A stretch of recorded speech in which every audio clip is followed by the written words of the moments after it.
Så højtryk og lavtryk. Højtryk, det vil sige, det ligger i ordet højtryk. Der er meget tryk på luften, der er herover. Og det vil så gerne søge over mod lavtryk, fordi at det ligger også i ordet, der er meget lavt tryk. Det betyder, at luft, der er herover, det vil suge herover for, jeg ved ikke, jævne det lidt ud-agtigt. Og det går ved, at nedadgående kold luft herop fra himlen, den bliver suget ned mod jorden. Det er også derfor, der kommer regn sommetider. Det kommer herover ved lavtryk, hvor det er varm luft fra jorden af, der bliver steget op. Og så kommer, sammen i den spalte der, det kører bare om og om igen. Det er lidt det samme med meteorologerne. Det er sådan, de kan beregne, vindretningen med. De kan se, herover der er der et højtryk, og derovre der er der et lavtryk, så vil vinden højst sandsynligt gå den retning, fordi at der er højt tryk herover, og det bliver suget hen til lavtrykket. Så man kan også sige, at vinden vil blive suget ind imod steder med lavtryk, og de vil blive blæst væk fra steder med højtryk.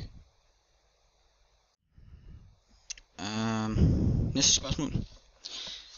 Hvordan kan det være, at global opvarmning kan betyde, at vi i Danmark får et koldere klima?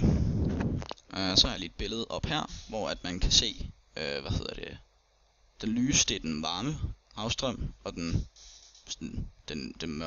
mørkere, det er den kolde havstrøm.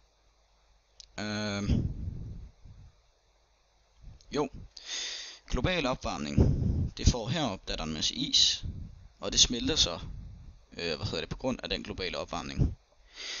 Og når det smelter, så kommer der en masse ferskvand ud i vandet rundt omkring, og det tynder salten ud i vandet, sådan der kommer mindre, der kommer ikke mindre salt, men der kommer mere vand i. Så saltet, det skal dække et større areal for at blive, for at være der. Og det betyder så, at, jeg ved ikke helt præcis, men det betyder, at salten, det hjælper med at synke ned til bunden, tror jeg vist. Ja, det siger vi. Salten, det kommer ned mod bunden, men nu har den jo ikke særlig meget salt i, fordi der er mere ferskvand i. Så det betyder, at den kommer ikke helt ned til bunden. Den har svært ved at komme hele vejen ned til bunden. Og lige så stille, så begynder den der, strøm, den begynder at falde fra hinanden. Fordi at hvis der går brud på samlebåndet dernede, under den lyse her, så kommer der jo ikke mere vand. Så stopper det. Så det er træls. Næste spørgsmål. Hvordan kan kolde og varme havstrømme være det samme sted? Det er fordi, at det varme vand, det ligger øverst i havet, fordi at det er lettere end det kolde vand. Så det kolde vand, det synker ned til bunden, og så det varme, det stiger opad. Det er lidt det samme højtryk og lavtryk. Det kolde, det går ned, og det varme, det går op. Jeg ved ikke, man kan nok ikke forbinde det med det samme, men lidt det samme.